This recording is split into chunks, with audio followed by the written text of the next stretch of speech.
Seja bem-vindo a mais um episódio do Profissional Cast, um podcast dedicado a falar sobre carreira, liderança e negócios. Nesse podcast eu sempre trago convidados com muita experiência, com muita vivência, mas acima de tudo, com uma carreira, uma trajetória que vai te direcionar com estratégias e insights para você aplicar e fazer a tua carreira, o teu negócio despontar. No episódio de hoje eu trago uma pessoa que tem muitos anos de experiência lidando com RH, já passou por diferentes empresas, atualmente ela está numa das maiores construtoras do Brasil, com experiência muito robusta em RH, e a gente vai falar sobre choque de geração, como a gente faz a administração disso, como a gente aumenta o engajamento do nosso time, como a gente lidera rumo à alta performance com o olhar de pessoas. Tatiana Tedesco, seja muito bem-vinda ao Profissional Cast. Muito obrigada pelo convite, estou muito feliz de estar aqui. Espero poder contribuir e trazer mensagens aí que realmente gerem impacto para as pessoas que estão assistindo com a gente. Que legal. Eu estava perguntando antes, assim, para você, entendendo um pouquinho da tua trajetória, a gente vê aqui empresas como Nextel, Sotrec, Nivea, Mitre, Rilt e MPD. Isso, Caramba, bastante coisa, né? carreira incrível. Quando tu começou a tua trajetória, tu imaginava isso? Não, Desejava isso? olha, eu desejava, tinha vontade, mas não imaginava onde eu chegaria. E aí eu quero até falar um pouco, compartilhar um pouco com você. Quando eu entrei na Nextel, eu entrei no call center. Sério? No call center. E era terceirizada tal, e fui efetivada. Depois de um tempo corria atrás para bater todas as metas. E aí eu fui efetivada. Quando eu fui efetivada, era uma empresa americana, tal, eles falaram assim, olha, só que você vai ter que fazer uma faculdade. E era meu sonho fazer uma faculdade. E eu não tinha recursos para fazer faculdade. Minha mãe falou, não, faz uma de 2 anos. Eu falei, não, mãe, eu quero fazer psicologia. E aí foi onde eu comecei a estudar. E eu falo que a minha carreira ela é um misto de... Eu falo que é uma ousadia que às vezes beira uma loucura, né? Porque eu sempre fui muito ousada, eu sempre quis novos desafios, novas possibilidades. E em um determinado momento, a Nextel era super cheia de hierarquia, né? Uma empresa americana tal. E eu fui lá na mesa da gerente, eu era do call center, headset na orelha tal. E eu fui lá na gerente, perguntei para ela assim, posso fazer processo seletivo interno? Porque a Nextel ela cresceu muito, de 400 funcionários, ela foi parar em 4 Foi mil muito funcionários. rápido o crescimento da Nextel Foi uma aqui. expansão enorme. E eu via que os gestores faziam os processos seletivos internos. E eu pedi para fazer, na época eu estava acho que no terceiro, quarto ano da faculdade, e eu nem tinha tido a disciplina ainda de psicologia organizacional, que é a área que eu atuo hoje. E aí eu falei para ela, posso fazer os processos com os gestores? Ela falou assim, olha, pode, mas quando não tiver processo, você volta e vai voltar a atender cliente. Você vai, Sim. quando tiver processo, você sai, mas o teu trabalho é esse. E aí eu nunca tinha feito isso. Eu comprei um livro, lembro até hoje, não era tão forte a internet na época. Só puxa teu microfone assim um pouquinho mais para você. Foi? Isso, oi. Agora tá melhor? E tu um pouquinho mais para frente. Isso. Pronto. Show. E na época eu não tinha tido a disciplina ainda de psicologia organizacional. Comprei um livro, tal, comecei a estudar dinâmicas e comecei a fazer dinâmicas e fiquei por 1 ano assim, voltava pro headset, fazia processo seletivo e todo mundo começou a gostar bastante do meu processo. Não, peraí. O processo seletivo que tu tá falando não era tu participar como candidata. Não, eu conduzindo. Era aplicando o processo seletivo na empresa. O processo seletivo na empresa. Tu chegou e falou o seguinte, eu quero aplicar processo seletivo. Isso, eu quero fazer isso, estou na faculdade de psicologia e tal. Ninguém tinha te chamado? Não, ninguém. Protagonista, proativo e com iniciativa. Rápido. Ninguém tinha me chamado e eu nunca tinha feito isso na vida. Entendi. E comecei a fazer e voltava para atender e comecei a fazer para vagas melhores do que a que eu estava. Mas eu estava conduzindo o processo, estava ali no meu objetivo de que era ir para a área de RH. Peraí, Tati, peraí. Alguém te falou para tu fazer isso? Não. Veio da tua cabeça, tu olhou o cenário interno, falou, poxa, tem a oportunidade aqui de eu fazer algo que eu gosto, que não é da minha posição, mas que eu... Caramba! Eu falei assim, e foi uma loucura, mas que deu muito certo, que estou na área de RH até hoje. Ainda bem que meu time está ouvindo. E aí, passou 1 ano fazendo isso, surgiu uma vaga interna, eu participei do processo seletivo e fui aprovada e fui para o RH. Foi aí que eu entrei no RH. Na verdade, todos esses dias tu estava em processo seletivo, né? É bem isso. E foi muito uma experiência, assim, sair do headset e atender aqueles gerentes executivos que eu nem passava perto, né? E ali eu tinha que mudar a minha postura, mudar o meu posicionamento. E eu tinha que falar, eles tinham que me ouvir, eu tinha que ser respeitada. E foi uma experiência muito boa, muito positiva. E eu comecei a assumir mais áreas. E tem uma coisa que é muito importante, que eu sempre falo. Eu gosto de dar oportunidades para quem faz a sua parte de uma forma excepcional. E eu comecei a pedir novas coisas. Eu ia lá na vice-presidente de RH e falava assim, eu quero novos desafios, eu quero fazer... Aí ela falou assim, o que você quer? Aí eu peguei, na época, logo entrando assim na área de RH, eu peguei mais 2 projetos que ninguém queria, que eram desafiadores, né? Eu peguei o onboard, na época o onboard tinha 100 pessoas, 150 pessoas, Cada onboarding. cada É onboard. porque essa escala de 400 para 4.000 foi muito rápido, né? E era Brasil todo, né? E eu peguei, assumi, mudei, reformulei da minha cabeça, porque durava uma semana. Eu falei, não, vamos fazer uma coisa mais prática. Aí as pessoas iam nas lojas, faziam visita com a área comercial. Mudei totalmente o programa e assumi o programa de pessoas com deficiência na época, que foi um grande desafio, assim, porque o call center era interno. Então, a gente tinha uma rotatividade, uma cota muito alta para bater. Então, eu sempre fui de fazer as coisas dessa forma, de ir atrás, de fazer acontecer, de correr. E meu marido sempre fala que eu venci muitas impossibilidades, né? Então, eu sou uma pessoa que eu cresci no extremo da Zona Sul. Não tinha possibilidades nem de estudar, de fazer uma faculdade, de assumir novos desafios, de correr atrás. E eu fui mãe muito nova. Meu filho hoje tem 27 anos. Então, ele fala que eu venci as estatísticas, né? Todas as impossibilidades ali. E eu sou assim até hoje. Então, Tu fosse mãe com quantos anos? 19. Tá. 19 anos. E eu não tinha como não correr atrás das coisas, como não fazer as coisas acontecerem. E quando a gente fala de liderança, eu tive muitos exemplos, tanto do lado positivo quanto do lado negativo. E eu sempre quis ser uma gestora muito humanizada e dar oportunidade para as pessoas. Eu acho que esse é o que norteia a minha carreira, norteia a minha vida, de pegar pessoas que têm vontade, que querem fazer acontecer e dar novas possibilidades. Eu estou escrevendo aqui porque recentemente eu faço mentoria com o Joel J, não sei se o conhece. A gente estava conversando e ele falou, Rodrigo, a gente precisa ter no nosso time pessoas com 4 características. Pessoas, primeiro, que são leais. Confiança é a base. É a base. É a base. Tanto que no primeiro dia das pessoas que trabalham comigo, eu falo o seguinte, ó, tu não vai conquistar minha confiança, tá? Eu já te dou 100% dela. Agora você só não perde, né? Eu só não trabalho com 99%. É Eu isso. digo isso. A primeira conversa que eu tenho com qualquer pessoa que eu assumo como líder é essa. Então, para trabalhar comigo tem que ser leal, tem que ter ambição, tem que ser treinável e com iniciativa. O ponto que tu tá trazendo aí, Tati, é que atendente call center, eu comecei minha trajetória assim também, tá?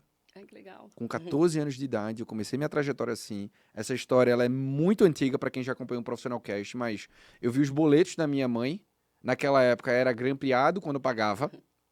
Eu vi uma pilha de boletos sem estar com um grampo de pago. Quando eu fui ver o plano de saúde da minha mãe, R$ 299. Eu arrumei emprego como atendente call center para ganhar 315.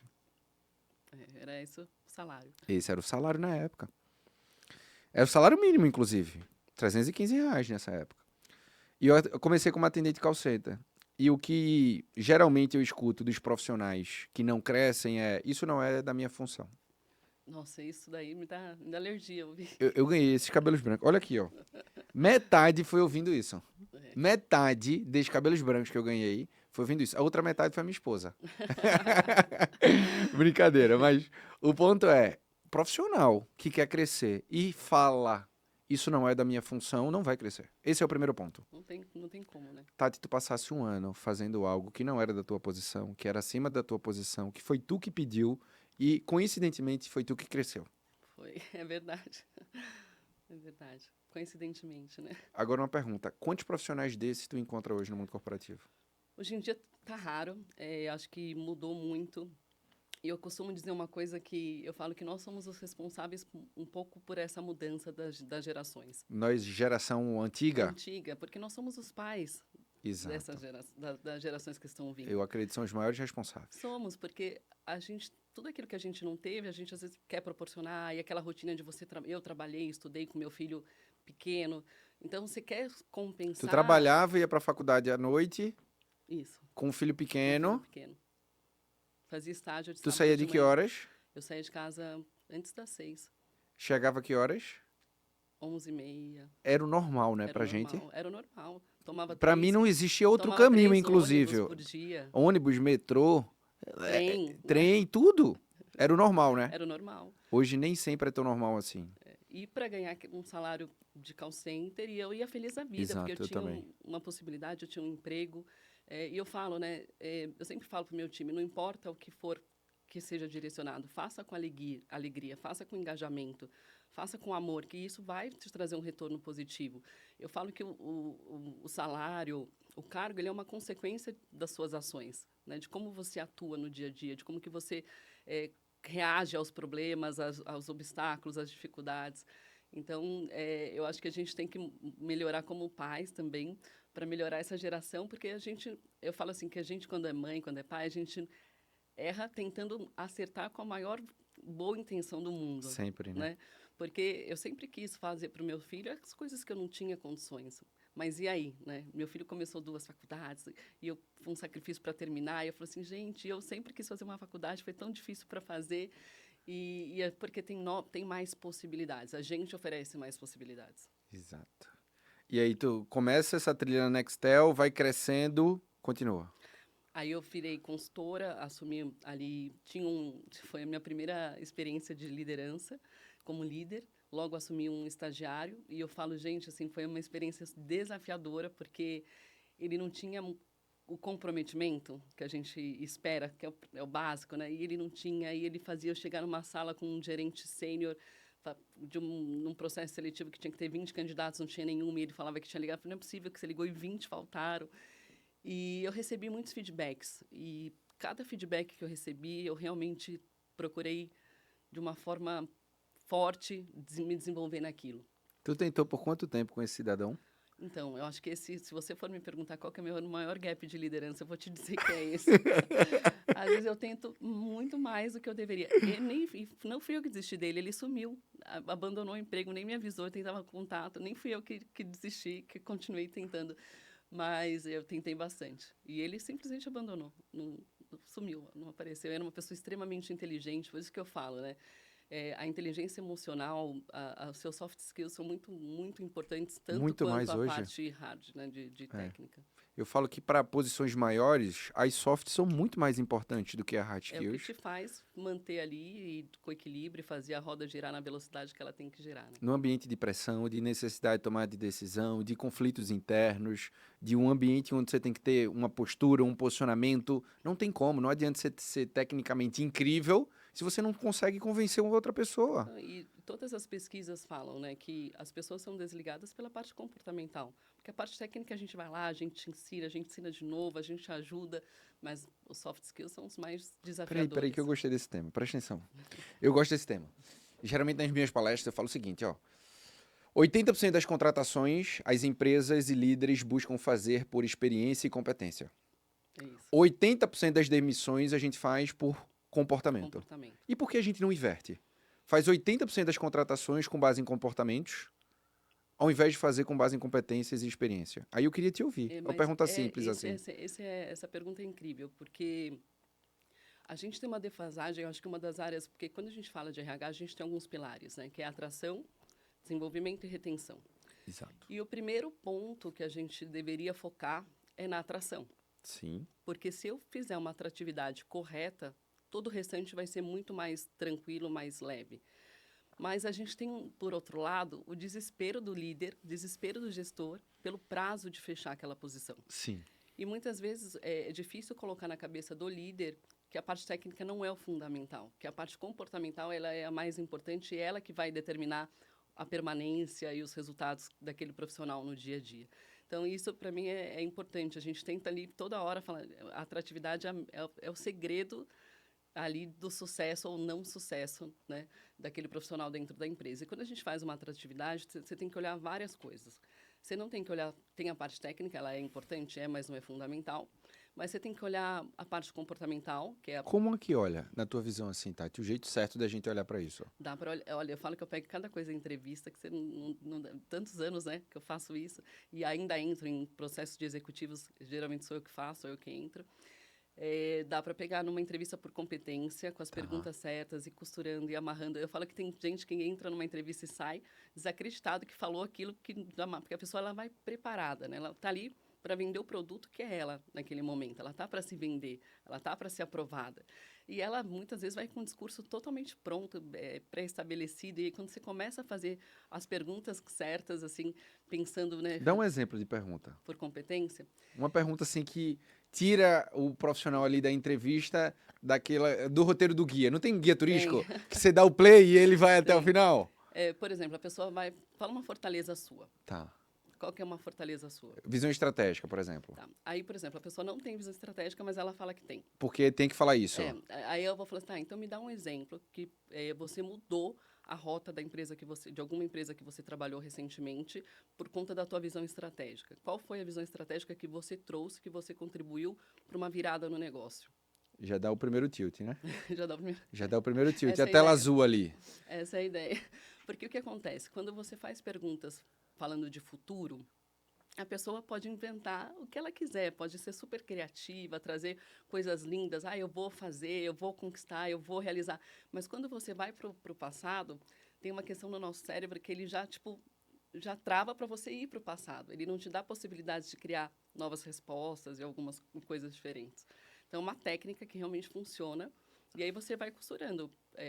Você vai para outras perguntas, aí você volta naquela que você ficou com dúvida de uma forma completamente diferente. Mas dá para Legal. pegar. O ponto de exemplo sempre, né? Sempre quando a gente traz uma competência, assim, é importante a gente buscar o exemplo, porque aí traz embasamento disso, né? Uma coisa é dizer que eu tenho, outra coisa é mostrar que eu já tive, já usei, aquilo impactou e que eu consigo impactar isso. quando surgir da próxima Qual que é o vez. resultado que você gerou com essa competência que você está dizendo que é forte em você, né? Perfeito. Então, é bem positivo. Show. Então, além desse aspecto técnico, tem essas perguntas de experiência e que outras estratégias de atração a gente pode Você tem que utilizar? olhar a cultura. Cultura. Por exemplo, se é uma pessoa extremamente mais agressiva, com mais foco no resultado, e a empresa é uma empresa mais soft, mais humana, ou vice-versa, a probabilidade da pessoa não se identificar ou a empresa não se identificar com ela também é alta. Perfeito. Pergunta. Tu sempre tem processo seletivo aberto ou não? Porque eu tô vendo que isso é uma tendência em algumas empresas. Ter sempre vagas abertas, mesmo sem vaga aberta. Não, Já percebeu isso? já. Empresas sempre têm vaga aberta, sem ter vaga aberta. Porque elas vão avaliando os bons profissionais, se encontram bons profissionais, troca. Hoje a gente faz mais vagas que realmente tem. O que eu faço é que, às vezes, por exemplo, eu tenho uma vaga e eu tive 2 candidatos que eu gostei. Então, eu vou deixar um aqui no radar. Se surgir alguma outra oportunidade, a gente tem essa pessoa. Tá bom. Mas, hoje em dia, tá comum fazer do jeito que você falou, mas a gente não consegue. Não há política aí. Não, ainda não, porque tem muitas vagas ainda. O nosso mercado tem um turnover um pouco mais alto, então a gente está sempre trabalhando vagas que realmente tem. E de desenvolvimento, que estratégia as empresas e a tua visão, com toda essa bagagem, tu acredita que as empresas têm que fazer? Eu acho que não tem uma regra, não tem uma receita pronta, porque eu sempre falo que toda estratégia ela tem que estar voltada aos dados da empresa, aos KPIs da empresa. Então, por exemplo, se eu tenho alguma questão na minha cultura, se eu tenho algum dado de liderança, então a gente sempre faz ali uma pesquisa de clima, pesquisa de engajamento, entrevista de desligamento, a gente faz entrevista de acompanhamento, então tudo isso me gera um leque ali de KPIs, de dados, para que com base nisso eu vou montar todo o meu desenvolvimento. Então, por exemplo, tem empresa que funciona super bem, você fazer um line box, uma calibração, uma trilha de liderança, eu vou fazer de acordo com aquilo que é a necessidade, né? Então, muitas vezes eu chamo o meu time ali de desenvolvimento, converso com eles, que eu falo, tá, mas isso daqui é legal, essa palestra que você está querendo colocar é legal, esse palestrante, mas o que esse tema impacta, Conecta hoje. conecta com a estratégia da companhia? Qual que é a nossa real necessidade? Eu acho que por muitos anos o RH se perdeu nisso, né? De não olhar para a estratégia, de não olhar para os números, de não olhar para os dados e trazer coisas legais ali que não agregavam um valor, não melhorava a performance. Que eu falo que tudo que a gente faz, no final, é para melhorar a produtividade, é para melhorar a performance, é para melhorar o resultado da companhia também. Sim, Então, tem que ter esse alinhamento. perfeito. Eu vou gravar na sequência aqui com um profissional especialista em vendas, tá? Da área de vendas. E por muitos anos, eu que trabalhei como atendente de call center, como comprador, como supervisor de logística, a minha grande base foi vendas depois. E aí assumi posições de liderança, posições de digital, marketing, fui crescendo, né? E o que eu pude observar é que em todos os lugares que eu passei, eu era promovido 1 ou 2 vezes por ano. 1 ou 2 vezes por ano. A última vez eu trabalhei na AstraZeneca, lá eu tive 7 promoções em 6 anos. Antes disso, eu trabalhei na indústria alimentícia, que eu tive 3 promoções em menos de 2 anos. Antes disso, eu trabalhei em Colchões Ortobon. Então, o meu crescimento em diferentes mercados sempre foi muito acelerado. E na minha cabeça, por muito tempo, Tati, eu dizia assim, a área mais importante de qualquer empresa é vendas. Se não tiver vendas, Não tem nada. não tem nada. Falei, não, tá errado. Por que quem contrata o vendedor é gente? E eu falo, a área de RH, a gente conhece como um departamento. Mas não é para ser um departamento. Gente, gestão é a base de qualquer negócio. É a base. E quando você tem uma área, na minha visão, hoje é a principal área de qualquer empresa. E ela se torna mais forte quando ela está descentralizada dentro da liderança das empresas. É isso. Então, quando os líderes são os guardiões, os embaixadores da cultura, dos valores, das metas, do modelo mental, de tudo, a empresa cresce. Quando está tudo centralizado no RH e fala isso é de RH, a empresa não cresce. Eles são os principais multiplicadores e facilitadores de todo o processo de RH. Tu concorda com isso também? Concordo 100%. E a gente faz todo um trabalho para dar esse protagonismo e colocar a nossa liderança nesse lugar, nesse papel. Porque por muitos anos também, ainda tem muitos lugares que as pessoas terceirizam, né? A liderança tem uma tendência, muitas vezes, a terceirizar a responsabilidade deles e falar, isso é do RH. Eu falo que, por exemplo, RH... Isso é cultural, né, Tati? RH não manda ninguém embora, certo? Mas todo mundo tem medo de quem na hora de mandar embora? RH. RH, por quê? Porque por muito tempo foi colocado esse peso de uma responsabilidade que quem decide é o líder. Eu falo, eu nunca vou decidir da outra área quem vai sair, por exemplo. Né? Então, esse é um exemplo claro de que isso acontece constantemente, né? Tipo, o RH chegou, aí todo mundo tem aquela impressão. Eu costumo dizer que os happy hours da empresa começam quando o RH vai embora, né? Porque ainda tem essa imagem, né? Sim. Essa pressão. Infelizmente. E estratégia de retenção, Tati? O que tu considera que hoje é uma estratégia de retenção com sucesso? A gente tem se deparado, e aqui eu trago muitos executivos, eu faço muitas palestras, e observo que a taxa de retenção, o período que antigamente a gente vem de uma geração que o sucesso era trabalhar numa única empresa a carreira inteira. Isso aí foi minha avó, por exemplo. Minha avó tinha essa visão. A minha mãe fala, poxa, se eu passo menos de 5, 10 anos numa empresa, eu não deixei nada na empresa. Minha mãe tem essa cabeça. A gente vem um pouco mais para minha geração e a gente ainda tinha essa visão assim de querer entrar numa empresa e crescer na empresa, de ter essa ambição, enfim. A gente vem de uma geração mais nova que fala o seguinte, pô, isso não tá legal aqui, tem outro lugar para trabalhar. E a taxa de profissionais hoje que passam pelo menos 2 anos na empresa é baixíssimo. Baixíssimo. Tanto que é um negócio que na entrevista lá na empresa fala o seguinte, ó. Se você tá vindo, óbvio que aqui tem que ser um lugar legal de trabalhar. Eu tenho que proporcionar isso. Oportunidade de crescimento, reconhecimento e remuneração. Acho que toda empresa tem que oferecer isso. Oportunidade de crescimento, bom reconhecimento e bom potencial de remuneração. Eu acho que isso é o papel da empresa. Mas se tu tá vindo com o objetivo de passar menos de 2 anos, não vem. Eu falo isso na entrevista, tá? Ó, quer vir? Quero. Tu quer passar menos de 2 anos? Não vem, não. Vai ser ruim pra tu, vai ser ruim pra mim, vai ser ruim pra todo mundo. Verdade. E eu falo isso na entrevista. Mas qual a tua visão sobre isso, de ter uma boa retenção, de estratégia disso? Por que aí os profissionais estão passando pouco tempo? O que as empresas têm que fazer para isso? Tem a questão da atração, então a gente atrair realmente a pessoa certa, né? A pessoa certa. Começa aí. Começa aí. E depois, existe uma questão que a gente fala que é de liderança situacional, né? Uhum. O líder, ele tem que entender qual que... Por exemplo, não adianta ele querer ter uma receita também de novo e tratar todo mundo da mesma forma, querer desenvolver, querer dar feedback. Então, por exemplo, como líder, eu preciso identificar o perfil de cada um do meu time e o que de fato motiva aquela pessoa. Perfeito. Então, tem gente que quer novos desafios. Então, opa, essa pessoa eu vou dar novos desafios. Tem gente que quer, tipo, um elogio. Então, tipo, cada um funciona de um jeito. E eu acho que o maior desafio hoje de retenção é o líder entender como funciona e o que motiva cada um do seu time. Como que ele faz para gerar nova performance, gerar melhor resultado, gerar engajamento. Porque eu sempre digo, quanto mais feliz a pessoa estiver no ambiente corporativo, mais performance ela vai ter, mais resultado ela vai ter. No entanto, que quando a gente fala das pessoas que têm maior engajamento, são as pessoas que performam significativamente mais do que quem está ali entregando na mediana, né, numa média. E eu vou conseguir tirar o melhor do meu colaborador, de cada um ali na sua individualidade, reconhecendo qual que é a válvula dele ali de motivação, o que para ele é importante. Por exemplo, eu tenho pessoas no meu time que, se eu levar numa reunião com a diretoria, aquilo é super motivador, a pessoa vai ficar super feliz. Então, eu levo. Então, eu vou fazendo. Tem gente que, se eu levar, vai falar: meu, não me põe nesse lugar, não me deixa nessa situação. Então, Você está me expondo. Você está me expondo. Então, é olhar a individualidade de cada um e perceber, acho que esse é o principal papel também ali do líder, perceber como que cada um funciona e atuar de acordo da individualidade. A gente fala tanto de PDI, né? Plano de desenvolvimento individual, e é você olhar na individualidade mesmo, não só querendo formar uma parte técnica ou entender ali os soft skills, mas o que motiva, o que engaja aquela pessoa de fato. Tu falou um negócio, me marcou muito agora.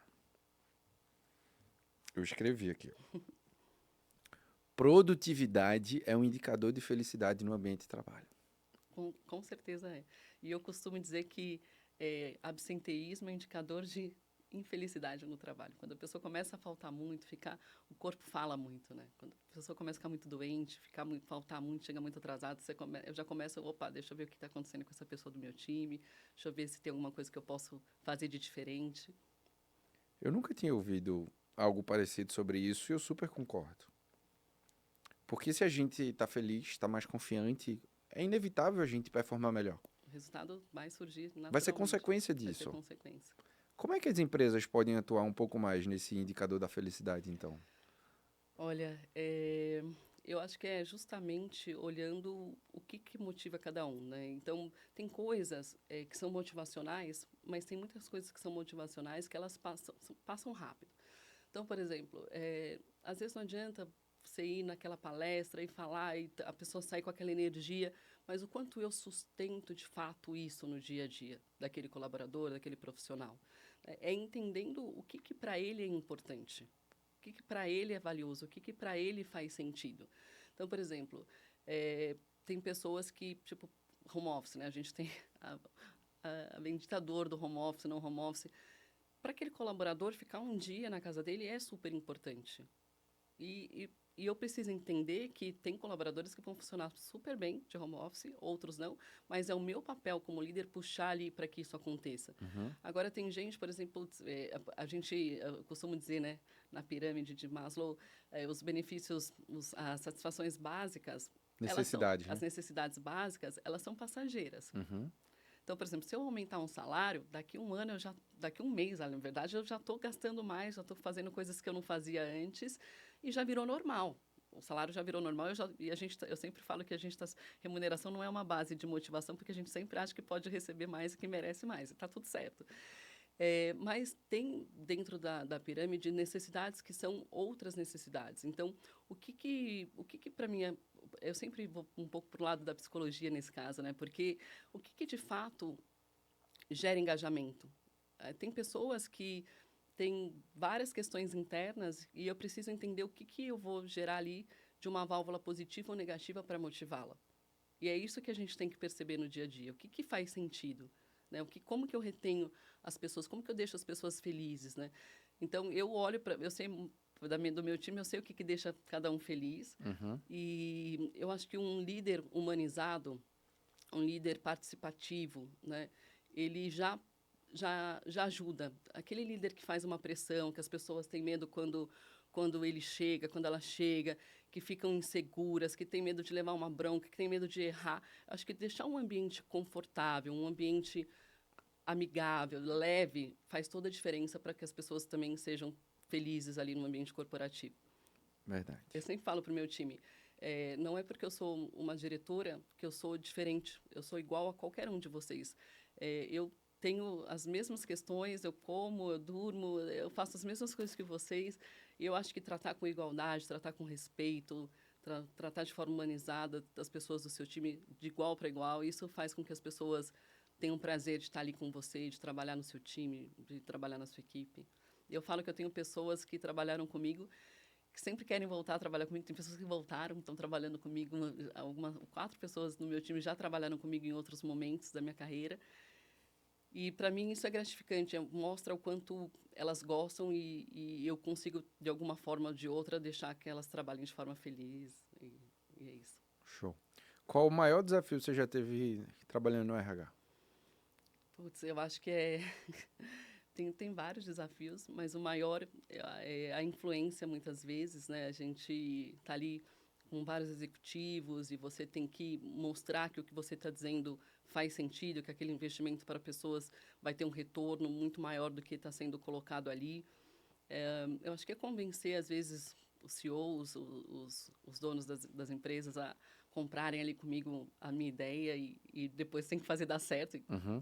geralmente dá certo, né? Então, E de tudo que você já fez assim na tua trajetória, principalmente com essa visão de gente e gestão, o que é que você mais se orgulha? Tipo, o teu maior troféu da carreira.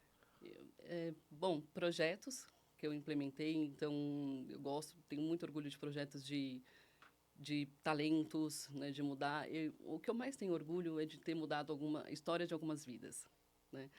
E eu trabalhava numa outra empresa e um dia eu fui numa lanchonete de um prédio de uns conhecidos, estava ali na lanchonete, aí eu vi a moça, a garçonete passando, eu falei, eu tô com vaga lá na empresa de copeira, vou chamar ela. E aí eu chamei ela, aí eu dei uma oportunidade para ela, dei para o filho dela de aprendiz e para a filha dela de assistente financeiro. E os 2 filhos dela hoje, uma já se formou, o outro está se formando, uma fez odonto, o outro fez arquitetura, e ela me manda mensagem até hoje, ela falou assim, você mudou a nossa vida. E eu acho que é isso que me motiva, é poder fazer um pouco do que um dia aconteceu comigo, né? Eu tive oportunidades, lógico que eu corri atrás e tudo mais, e hoje eu olho para as pessoas, assim, gente que trabalhava na recepção, e eu vou e faço um movimento, e a pessoa começa ali a ter uma outra carreira completamente diferente. Então, eu acho que isso é o que me motiva, a minha maior motivação é a minha maior satisfação como gestora. Entendi. E o significado do trabalho para você? O que é que Putz, significa o trabalho? eu gosto muito de trabalhar, né? Eu amo trabalhar, eu falo assim, nossa, eu realmente nasci para isso. E eu tenho uma frase minha interna que chama inconformismo positivo. Então, eu sempre acho que a gente pode olhar de forma diferente, pode abrir novas portas, abrir novas possibilidades. A minha equipe já está acostumada. Eu falei assim, a gente implementou a avaliação de desempenho na Inbox, falei, agora eu quero mudar, vamos olhar, mas a gente vamos melhorar. A gente pode estar sempre numa melhoria contínua. Uhum. Então, eu sempre estou olhando para a estratégia do negócio e aquilo que a área de RH pode contribuir para a estratégia do negócio. Tá. Tu é calma por fora e acelerada por dentro, né? Sim. E um desafio, Tati, que eu acho que todo profissional numa posição executiva como a tua passa, e tu trouxe esse exemplo aqui, essa questão da influência, né? Na tua trajetória profissional de call center até uma posição executiva como diretora, tu teve que passar por momentos de conflitos, reuniões desafiadoras, posicionamentos corporativos, e de verdade, esse é um dos grandes gaps dos profissionais hoje no mundo corporativo. Os profissionais não sabem como se expor, não sabem como se comunicar de uma forma mais executiva, eles não conseguem ter um posicionamento que as pessoas olham para ele e falam o seguinte, caramba, ele já está no próximo nível, só está faltando a cadeira. É engraçado isso, né? Porque eu tenho uma comunicação extremamente direta, extremamente direta. E eu sei, né? Eu acho que o bom é o autoconhecimento. Uhum. Então, na hora de influenciar, eu preciso muito saber como eu vou conduzir e como que eu vou falar. E eu falo assim, às vezes eu não posso... É isso, ponto, acabou. Tipo, né?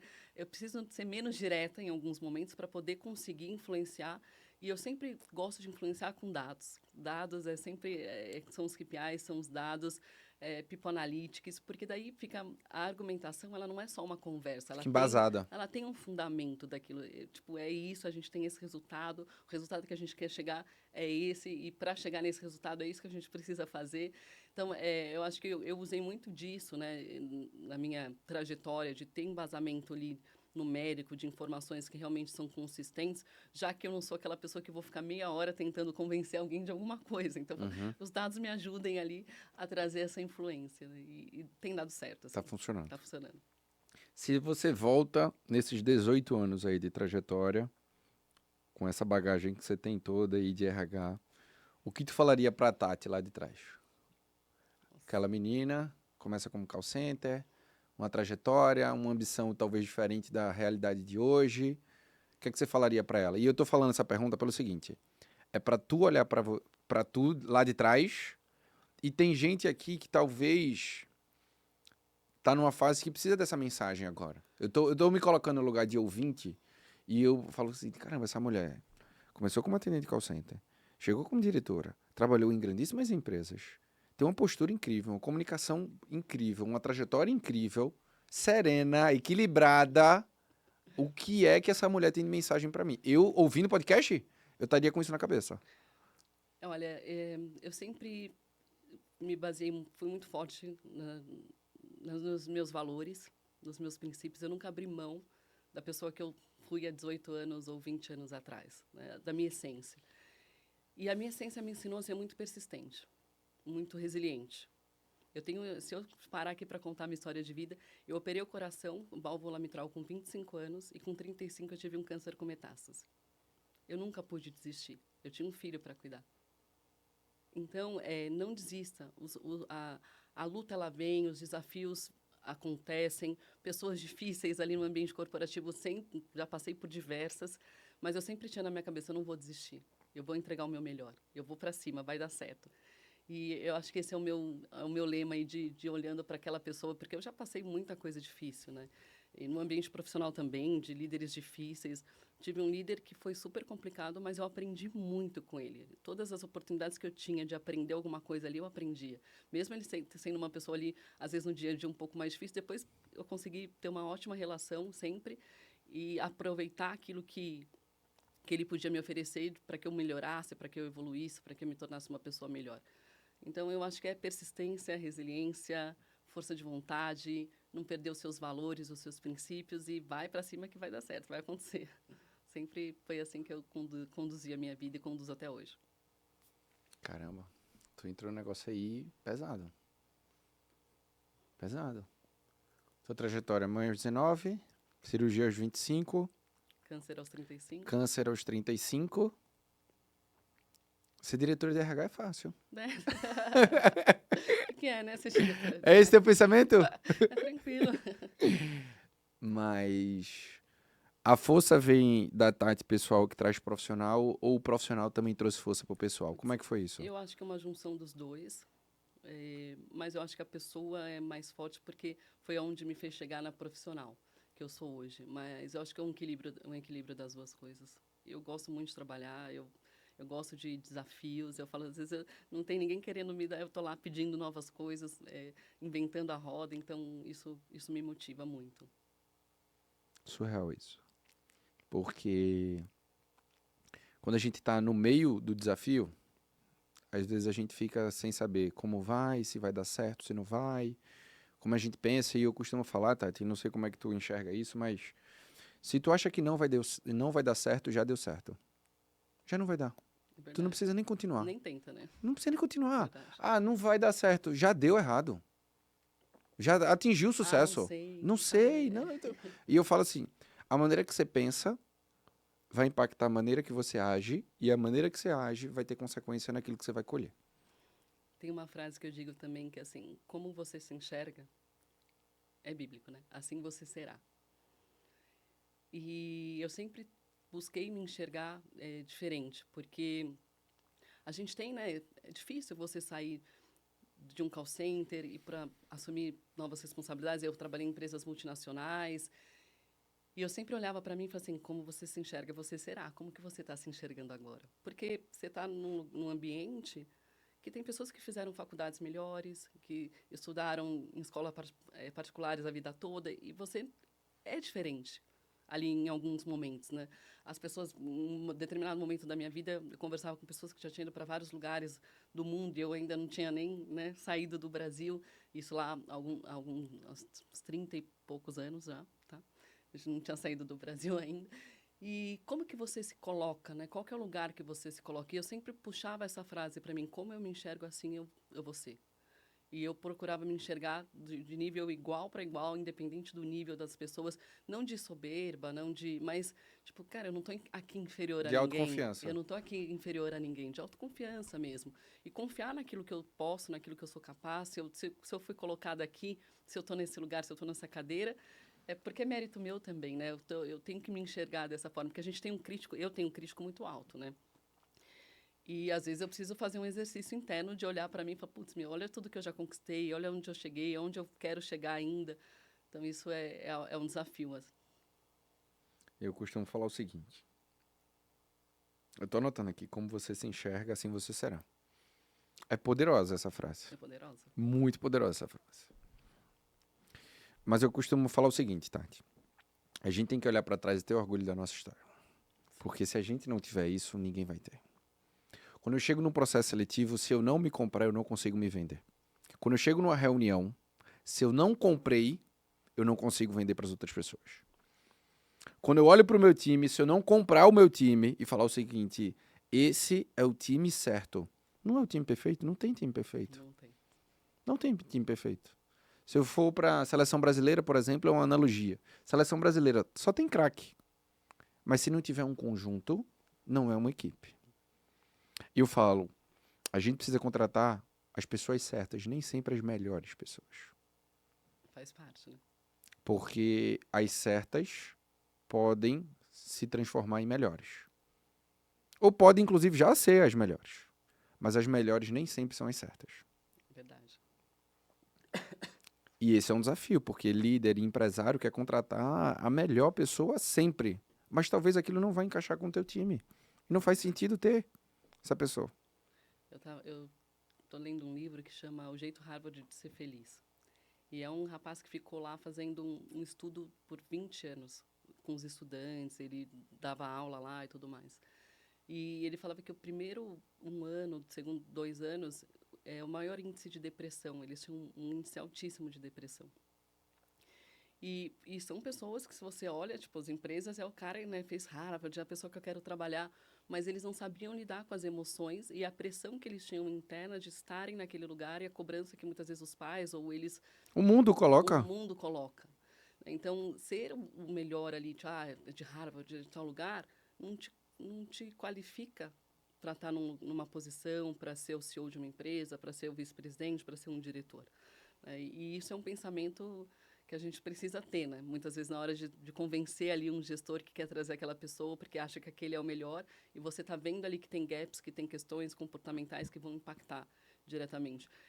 Uma das coisas que eu sempre observei muito forte que tem pessoas que são excelentes técnicos, mas tem uma questão muitas vezes de competição negativa no ambiente de trabalho. A pessoa não sabe ser soft, ela quer passar por cima, e ela não precisa daquilo, ela é boa, ela é competente, mas o quanto nossos traumas, nosso psicológico acaba travando em vários aspectos, né? E pessoas que poderiam estar super bem e não estão por causa de falta de autoconhecimento e de trazer ali novas possibilidades e mudar. Pô, tô vendo que essa rota está indo por um lado e ela não está funcionando tão bem, mas a pessoa não percebe, ela joga a culpa, o mundo todo é culpado, o gestor é culpado, o par é culpado, o colaborador é culpado, e ela não olha muitas vezes para dentro de si e busca mudar ali um comportamento que é importante para que ela mude, né? Muitos profissionais esquecem que se a empresa cresce, oportunidades surgem.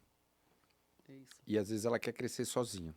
É. Mas se você e o teu colega faz a empresa crescer, vai ter mais chance para você e para ele. É isso. Só que nem sempre eu lembro disso.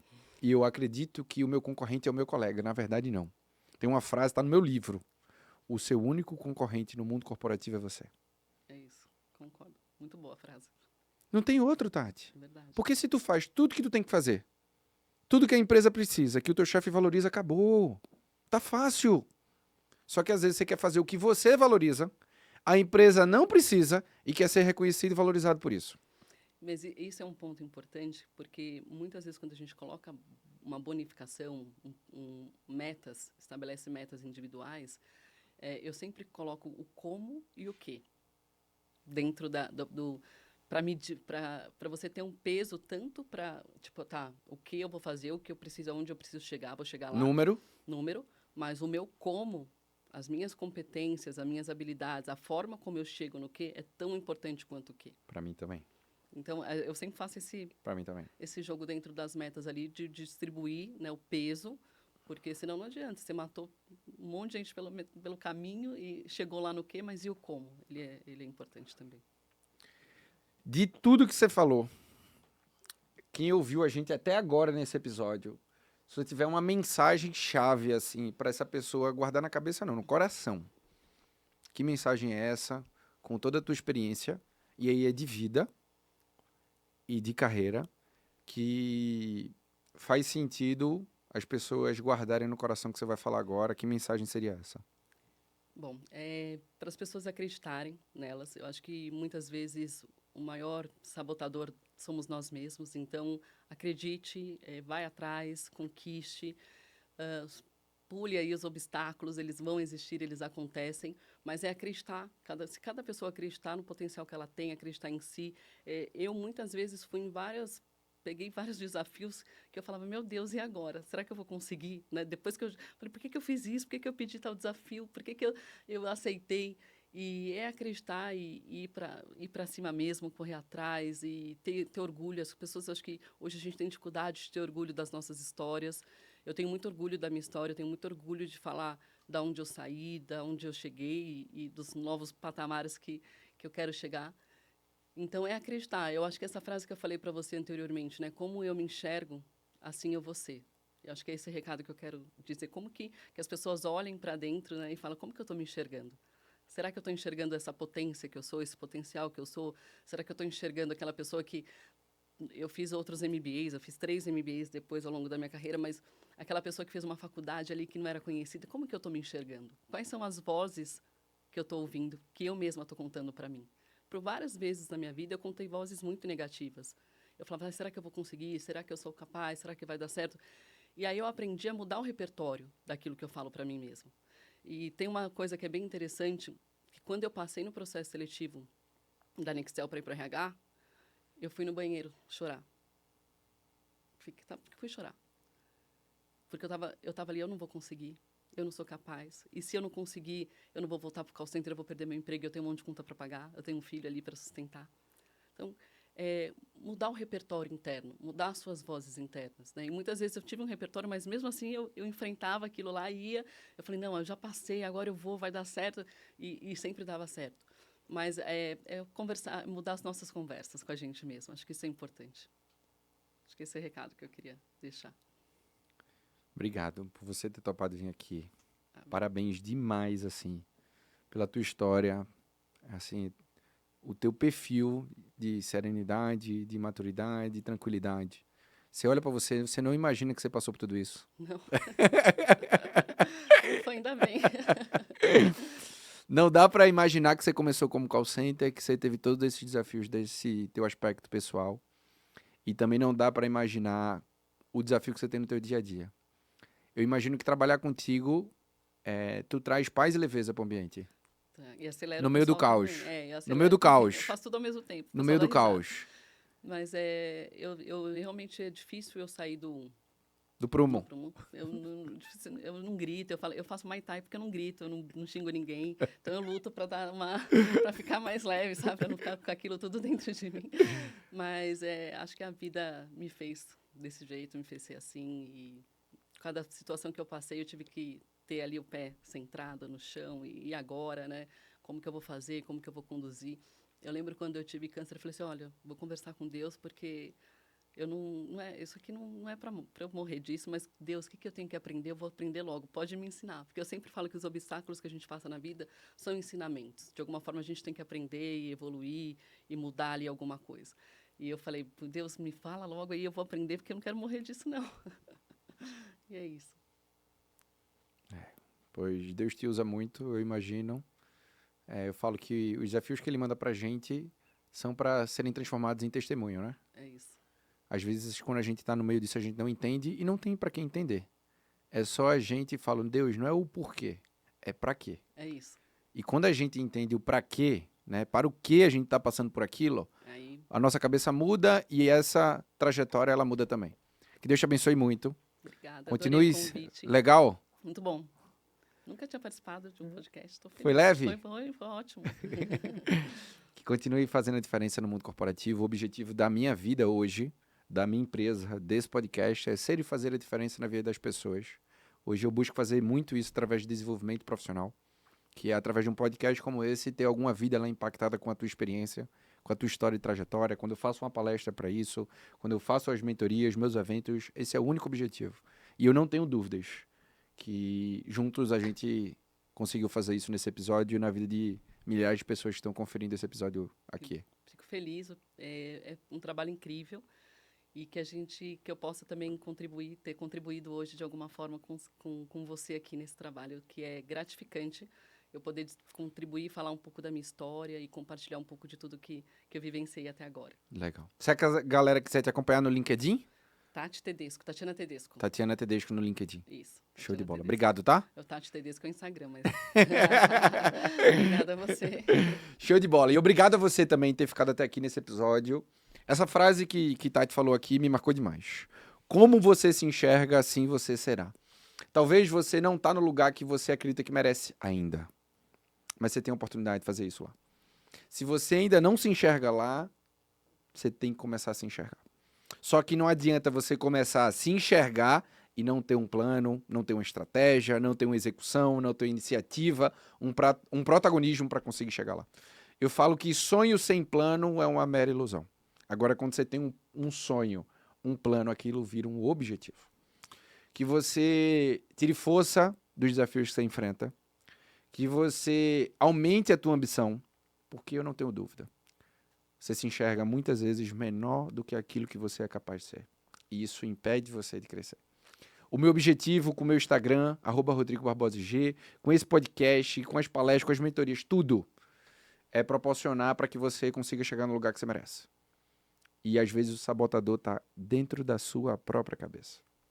Não deixe os teus colegas de trabalho minarem a tua autoconfiança. Não fala para você palavras que diminuem a tua ambição, mas que você confie em Deus, cuide da sua saúde, valorize e priorize a sua família, o que você use o seu trabalho para a realização do sonho para eles. Na minha vida é Deus, saúde, família e trabalho. Essa é a ordem que a gente tem que olhar. O trabalho ele não é a coisa mais importante. Apesar da gente passar 1/3 do nosso dia nele. Mas ele serve para a gente fazer a diferença em outras vidas, para a gente usar os dons que Deus nos deu e para que a gente possa realmente se realizar e ser as maiores referências dos nossos filhos. Que você use essa mensagem de hoje para potencializar o teu futuro. Conversa contigo mesmo e se pergunta, será que eu estou me enxergando do jeito que eu deveria? Porque se você começar a se enxergar, ninguém toma o teu lugar. Que Deus abençoe a sua semana. Eu espero você na próxima segunda-feira em mais um episódio do Profissional Cash, às 7 horas da manhã.